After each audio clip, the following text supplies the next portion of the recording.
Hello students, today we are going to discuss an important topic of lichens. Lichens are dual organisms which are made up of algae and fungus. So it is a symbiotic association between algae and fungus.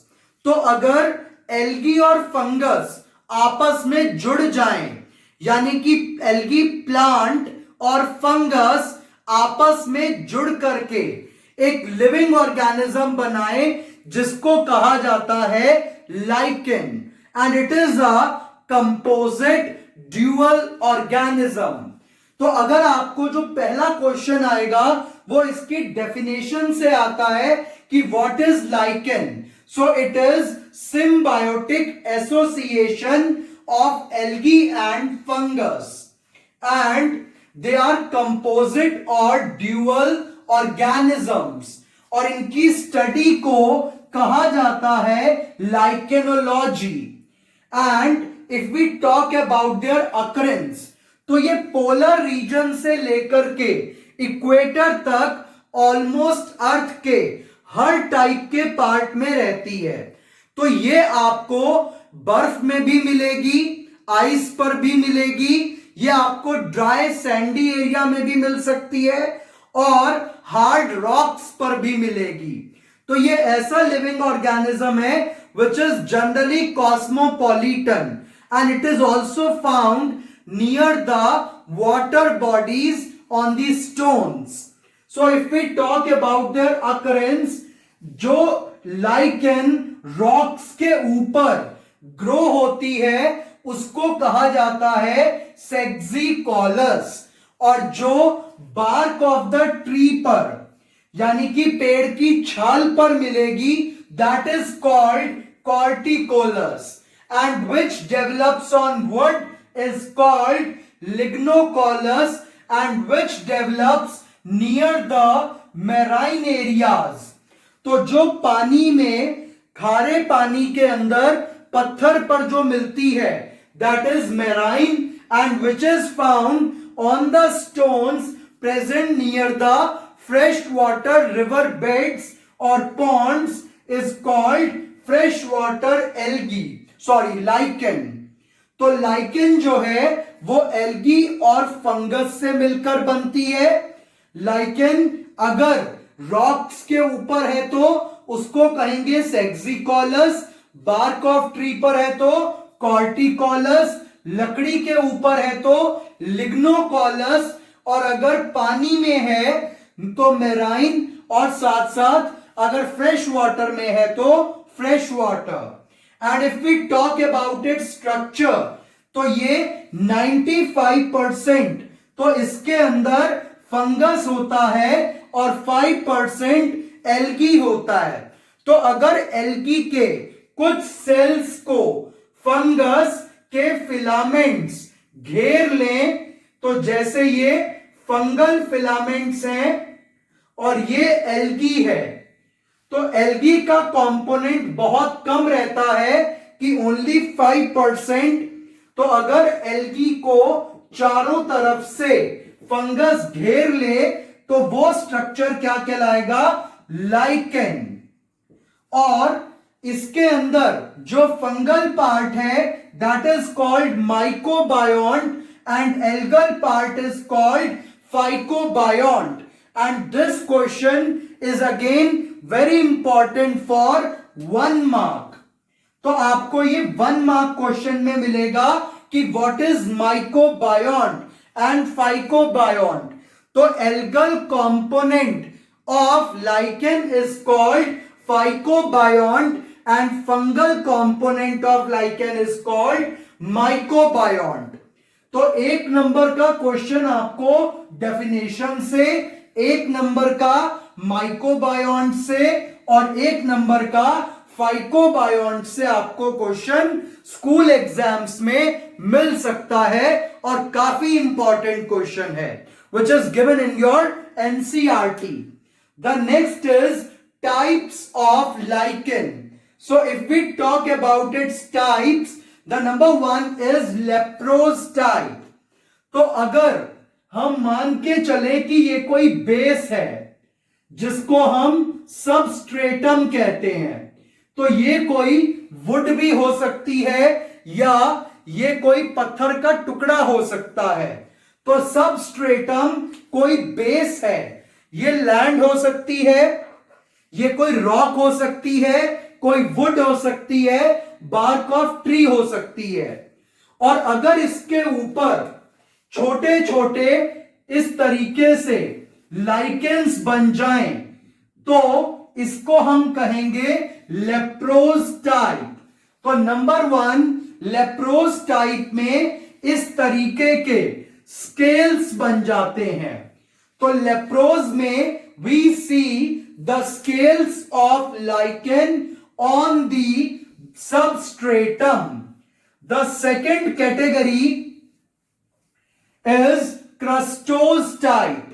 तो अगर substratum के ऊपर, here we have second type, अगर substratum के ऊपर हमें देखने को मिले इस तरीके के round structures which appears like a crust, तो उसको कहेंगे crustose lichen. And number 3 is foliose. तो फोलियोज के केस में लाइकेन सबस्ट्रेटम के ऊपर जिस तरीके से कोई ट्विस्टेड लीव्स होती हैं कि अगर किसी लीफ को मोड़ दिया जाए, हल्का सा ट्विस्ट कर दिया जाए तो वो इस टाइप का स्ट्रक्चर लगेगा।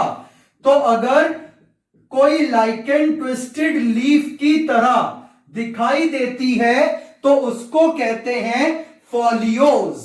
अगर कोई क्रस्ट की तरह दिखाई दे तो क्रस्टोज, अगर कोई स्केल्स की तरह दिखाई दे तो लेप्रोज।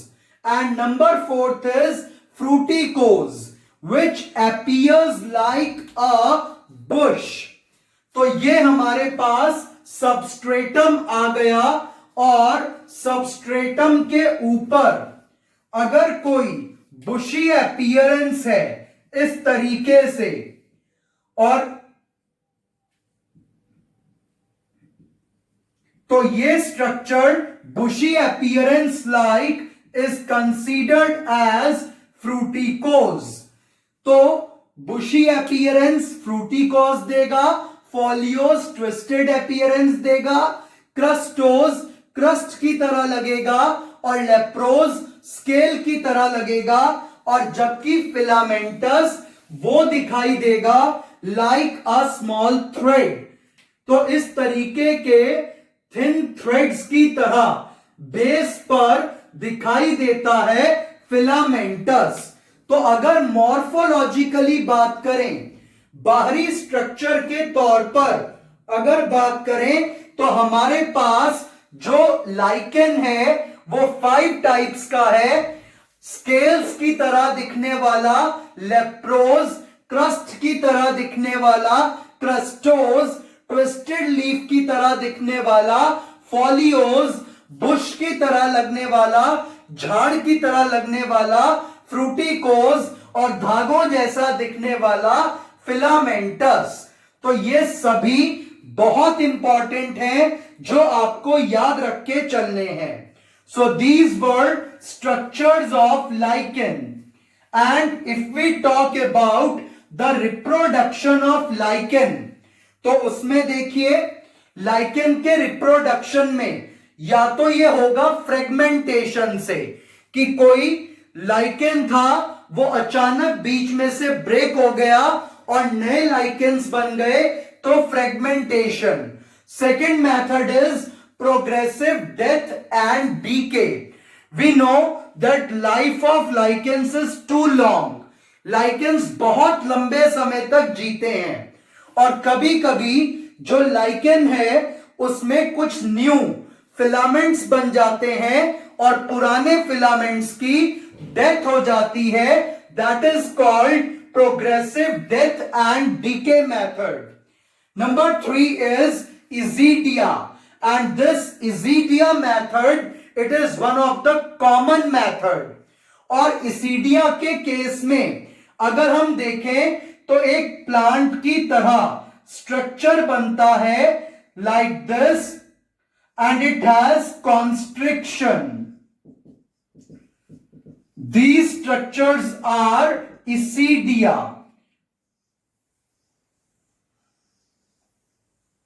और जब ये कॉन्स्ट्रिक्शन इस तरीके से अलग हो जाएगी, we will get two new lichens and these lichens have cortex cells like this. तो ये cells of cortex हैं and inside this we are having a fungal and these are fungal cells and algae cells. तो algae और fungus के sales से भरा हुआ ये स्ट्रक्चर कहलाता है इसीडिया.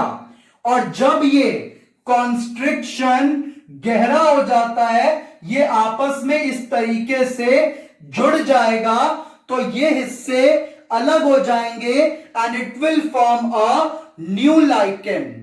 The last method is soredia. तो सोरिडिया के केस में एक स्ट्रक्चर बनता है सोरिलियम, और जब ये सोरिलियम फटता है तो इसके अंदर से निकलते हैं specialised structures which are known as soredia. तो सोरिलियम के अंदर स्पेशलाइज्ड स्ट्रक्चर बनते हैं सोरिडिया, और इस सोरिडिया को अगर हम डिटेल में देखें तो हमें क्या देखने को मिलेगा कि एक एल्गी का सेल है और उस एल्गी के सेल को फंगस ने घेरा हुआ है इस तरीके से.